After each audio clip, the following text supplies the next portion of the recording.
Well, hey, we're starting our next section of Bible in a Year. We're looking at wisdom. Yeah. And I love this section. Growing up, I was taught to read a psalm and a proverb a day. You really blew my mind last night with some of the things you shared. We were together for a little bit and talking about the proverbial wisdom or the proverbial view of God. Yeah. Yeah, what do you do with suffering? Because the wisdom literature has a lot to do with that. Proverbs basically tells me, do wise things and it'll be great. Yeah. Here's the way to success. Here's do the formula. This, follow God's way. And so the proverbial view, if I do everything right, everything should work out well. Mm-hmm.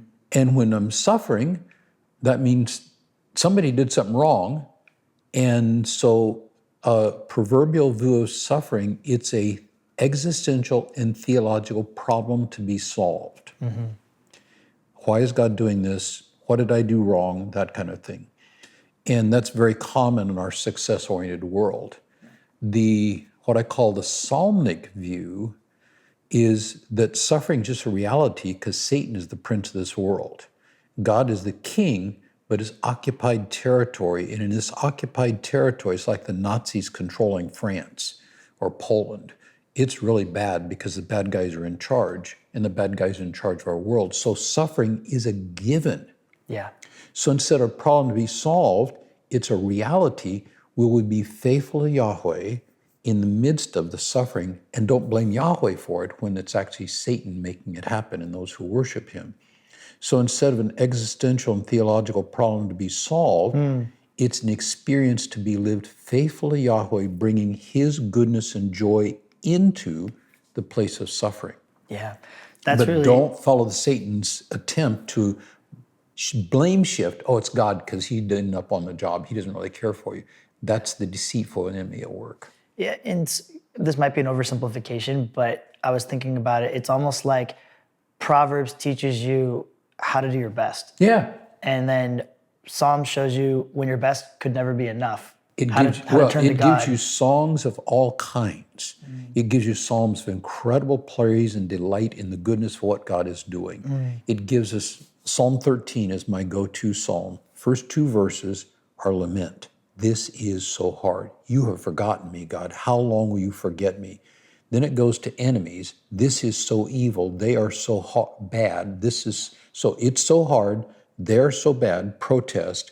And then the third, verses 5 and 6, comes back to praise. You are so good.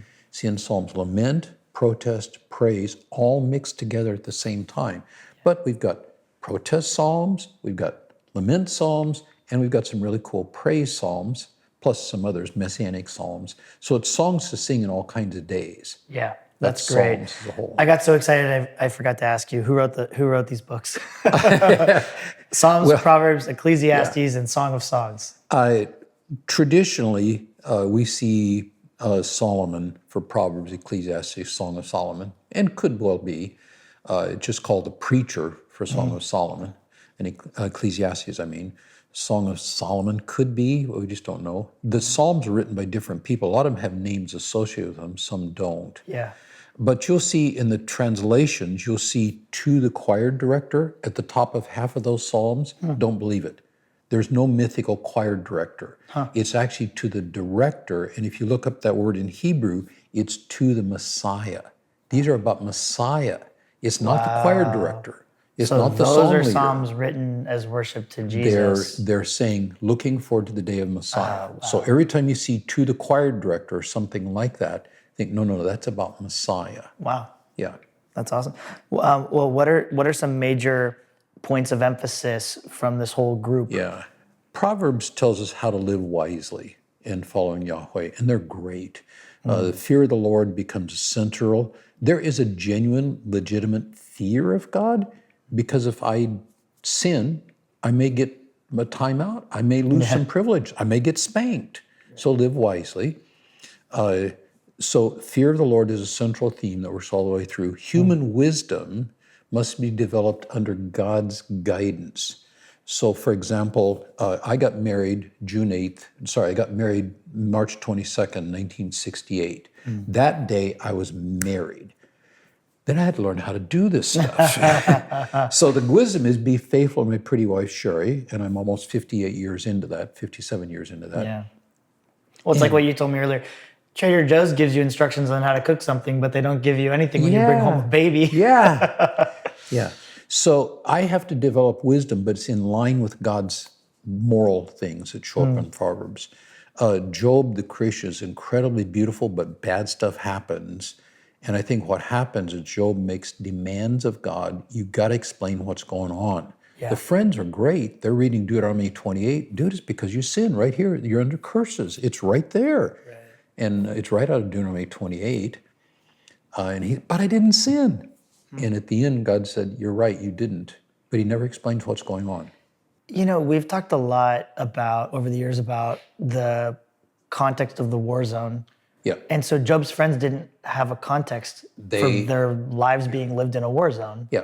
They were doing Proverbs. They were doing Proverbs. And they actually cite, they quote Deuteronomy 28 in response to Satan in chapter 2. The boils from the head to foot is just cut and post out of Deuteronomy 28:35. So they're just reading their Bible, and there it is. They don't have the idea there could be more involved. That there's this spiritual battle taking place, and that sometimes we're caught in the midst of that. Yeah. So there's a lot of stuff there. But basically the idea of fear of the Lord, a key thing to read is there are righteous and there are wicked people.